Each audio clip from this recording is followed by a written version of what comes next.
Hello friends, so in this video we are going to know about the difference between innate and adaptive immunity. First we'll see the definition of both kinds of immunity. So first is innate immunity, the body's first line of defense providing non-specific protection against pathogens.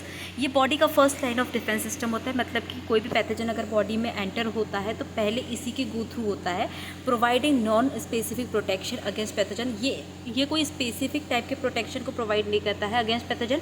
Her pathogen पे ये same तरीके से react करता है. वहीं पे adaptive immunity की अगर हम देखें, जिसको हम एक्वायर्ड इम्यूनिटी भी कहते हैं, the body specific immune response. ये बॉडी का एक स्पेसिफिक इम्यून रिस्पॉन्स होता है जो कि डेवलप होता है after the exposure to pathogen. Pathogen body में आया, उसी के एक्सपोजर में, उसी के रिस्पॉन्स में ये एंटीबॉडी क्रिएट करता है. नेक्स्ट है specificity, non specific response to all pathogens in the same way. जैसे कि हमने पहले भी देखा कि ये नॉन स्पेसिफिक होता है इन्नेट इम्यूनिटी, और ये रिस्पॉन्ड करता है सभी तरह के पैथोजेंस पे सेम तरीके से. वहीं पे एडाप्टिव इम्यूनिटी जो है ये हाईली स्पेसिफिक होता है पर्टिकुलर पैथोजन के लिए या फिर एंटीजन के लिए. सपोज किसी को कोई डिसीज़ होगी, जैसे कि टाइफाइड ही समझ लीजिए, तो टाइफाइड का जो पैथोजन है वो बॉडी में एंटर होगा. एक बार ये ऑलरेडी एंटर कर चुका है तो उसके खिलाफ बॉडी ने हमारा एंटीबॉडी बना चुकी है. अब वो डिसीज़ ख़त्म हो गई, नेक्स्ट टाइम वो फिर से हमको होती है, मतलब कि पैथोजन फिर से हमारी बॉडी से इंटरेक्ट करता है, तो हमारी बॉडी जो है वो उसको पहचानती है कि ये इसी टाइप का, ये इस टाइप का जो पैथोजन है ये पहले भी बॉडी में एंटर किया था, तो वो उसी टाइप के एंटीबॉडी को रिलीज़ करता है. तो ये स्पेसिफिक टाइप का है, मतलब कि हर इस पे ये एक ही तरीके से रिएक्ट नहीं करता है. स्पेसिफिक पैथोजन के लिए स्पेसिफिक तरीके का ये एंटीजन, स्पेसिफिक टाइप के एंटीबॉडी को रिलीज़ करता है. टाइम अगर देखें तो इन्नेट इम्यूनिटी में इमीडिएट असर देखने को मिलता है with in minutes two hours. वहीं पे अडाप्टिव इम्यूनिटी में ये डिलेड हो सकता है, मतलब टेक्स डेज टू डेवलप, मतलब कि इसको कई दिन लग सकते हैं डेवलप होने में. हम देखते हैं मेमोरी. सो इन्नेट इम्यूनिटी में कोई मेमोरी नहीं होती, no memory, does not improve with repeated exposure. मतलब कि कोई पैथोजन बॉडी में कितने ही बार रिपीट हो जाए तो ये कोई मेमोरी नहीं बनाता कि ये ऑलरेडी आ चुका है. वहीं पे एडाप्टिव इम्यूनिटी का अगर हम बात करें तो इसमें मेमोरी होती है. ये रिस्पॉन्स जो होता है इसका, ये इम्प्रूव होता है रिपीटेड एक्सपोजर से. मतलब जितनी बार बीमारी होगी, जितनी बार पैथोजन आएगा बॉडी में एंटर होगा, उतनी बार ये मेमोरी क्रिएट करता है कि ये पैथोजन जो है ये बॉडी में आया है, पहले भी आ चुका है और इसके खिलाफ मुझे ये एंटीबॉडी रिलीज़ करना है. हम देखते हैं कंपोनेंट्स. तो इन्नेट इम्यूनिटी में 4 टाइप के बैरियर्स हमको देखने को मिलता है. यहाँ पर तो एक ही मेंशन है, दैट इज़ फिजिकल बैरियर्स, पर 4 टाइप के बैरियर्स होते हैं.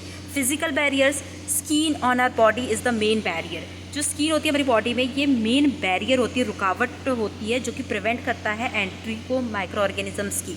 म्यूकस कोटिंग जो होती है, epithelial lining of the respiratory, gastrointestinal, urogenital tract, ये भी हेल्प करता है ट्रैप करने में माइक्रोब्स को एंटर होने से हमारी बॉडी में. नेक्स्ट है फिजियोलॉजिकल बैरियर्स. तो एसिड जो होता है हमारे स्टमक में, सलाइवा जो होता है माउथ में, टीयर्स जो होते हैं फ्रॉम द आइज़, ये सारी चीज़ें प्रिवेंट करती है माइक्रोबियल ग्रोथ को. नेक्स्ट आता है सेल्यूलर बैरियर्स. तो कुछ टाइप के ल्यूकोसाइट्स होते हैं, जैसे कि WBC ऑफ आवर बॉडी, जैसे कि पॉलीमॉर्फोन्यूक्लियर ल्यूकोसाइट्स, PMNL न्यूट्रोफिल्स, और मोनोसाइट्स होते हैं, नेचुरल किलर सेल्स होती है. ये टाइप ऑफ लिम्फोसाइट्स होते हैं हमारी ब्लड में, एज वेल एज मैक्रोफेजेस होते हैं इन द टिश्यूज़, जो कि फेगोसाइटोज करता है या डिस्ट्रॉय करता है इन माइक्रोब्स को. नेक्स्ट आता है साइटोकाइन बैरियर्स. तो वायरस इन्फेक्टेड सेल्स जो होती है ये सीक्रेट करती है कुछ प्रोटीन्स को, जिनको हम इंटरफेरॉन्स कहते हैं, जो कि प्रोटेक्ट करती है हमारी नॉन इन्फेक्टेड सेल को from further viral infection. Is the components of adaptive immunity और एक्वायर्ड इम्यूनिटी.